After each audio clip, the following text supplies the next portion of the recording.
Ini mungkin agak lompat lagi dok. Ke jadi banyak yang saya sering dengar banget quotes-quotes yang orang bilang, oh saya rela mati untuk anak saya, untuk istri saya gitu ya. Tapi kadang orang yang ngomong gitu itu banyak yang juga nggak mau sehat dan bugar untuk anak-anaknya dan keluarganya gitu. Nah, dokter kan kebetulan praktisi di Go Langsing juga ya, sampai sekarang kan ya dok itu kan. Iya.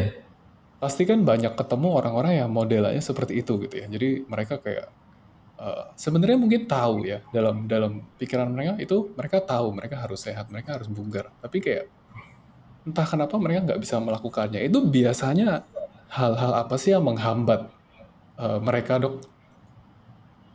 Hmm. Eh, Banyak sih hal-hal yang menghambat ya. Misalnya adanya limiting belief. Hmm, Limiting belief. Saya tahu kok untuk hidup sehat dan lain-lain. Tapi ada yang melimit nih belief saya. Wah kan memang nggak punya waktu nih. Kalau misalnya saya udah kerja gitu kan, terus disuruh olahraga lagi ya tambah capek dong gitu kan. hmm, hmm. Ya gimana gitu kan. Itu kan ada limiting belief seperti itu. Nanti nggak bisa kerja dong.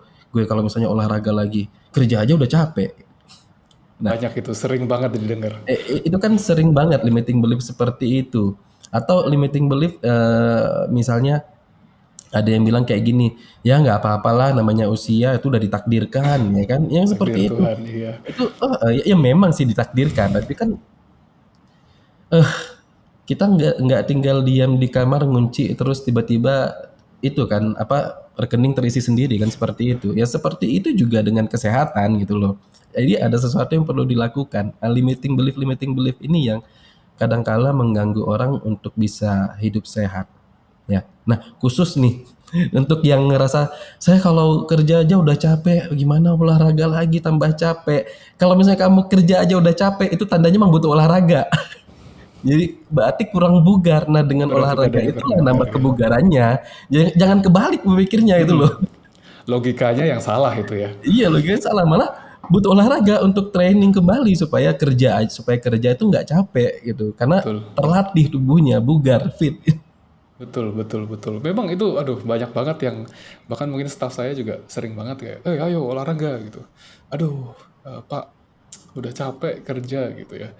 Justru mungkin kalau semakin diterusin, semakin usia bertambah, terus malah nggak pernah olahraga, malah nantinya malah gampang lebih capek gitu ya. Kayak justru harus mungkin memang memang sih saya bisa ngerti kayak logikanya itu agak susah untuk didapat gitu kan ya dok kayak gue kerja capek tapi gue harus capek lagi buat olahraga supaya gue kerjanya nggak capek gitu kayak Iya, logikanya itu agak susah diterima gitu kan padahal mungkin seharusnya kalau menurut dokter anjurannya ya justru olahraga itu bikin nggak capek gitu ya. iya, logikanya kayak gini sih.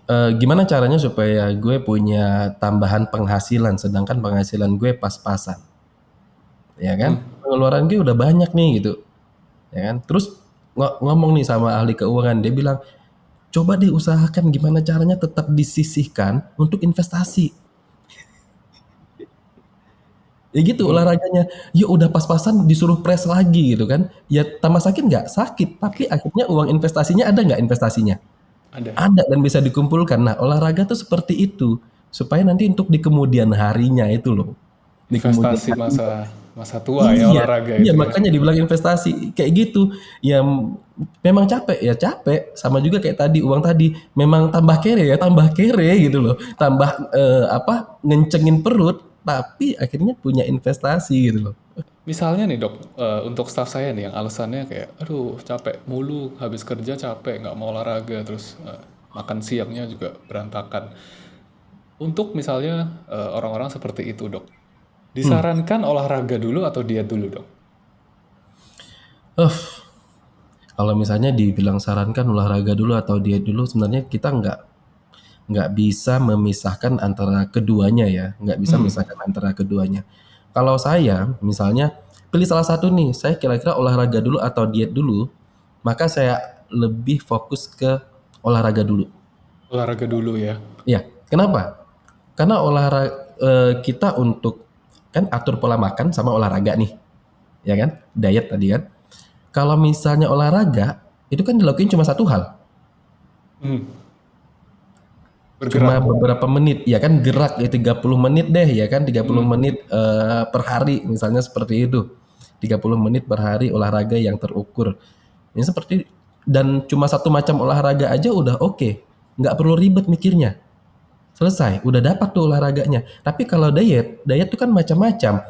Wah, bagaimana timing dietnya ya? Oh, bagaimana nutrisinya ya? Oh, bagaimana proteinnya? Oh, kalorinya seperti apa ya?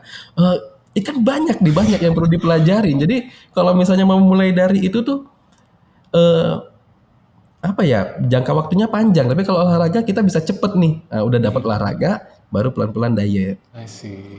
Diet itu jangka panjang kok, jangka panjang banget karena banyak banget itu. Selamanya mungkin ya diet itu ya. Selamanya, selamanya. Nah, eh, dan enaknya itu kalau diet itu makan itu kan dari pagi sampai ya dari bangun tidur sampai tidur ya kan. Tapi Hmm, kan kalau olahraga kan cuma sebentar aja, 30 menit. 30 menit dan gak harus tiap hari loh. Hmm, Tapi diet tiap hari. betul, betul, betul, betul. Jadi mulailah dengan sesuatu yang simpel dulu ya, yaitu Iya, mulai olahraga dari gitu ya. sesuatu yang simpel dulu. Tapi kalau misalnya, aduh tetap nggak bisa dok olahraga, saya maunya dari diet dulu gitu. Dari diet dulu, pokoknya nggak bisa kekeh nih, harus dari diet dulu. Oke, cara paling gampang ya, kira-kira dari dietmu yang kamu udah kelebihan apa? Yang kamu udah kelebihan apa? Kayak dulu nih, Mas Adit, saya satu hari itu bisa ngopi itu 5 kali. Satu hari itu 5 kali pada saat saya tugas di daerah. Bangun tidur saya ngopi, bangun tidur ngopi, oke. Habis itu datang ke kantor ngopi 2 kali kan, udah 2 kali nih. Nah, siang di kantor ngopi Ngopi lagi, lagi. ya. Sore ngopi lagi, malam ngopi lagi, berarti 5.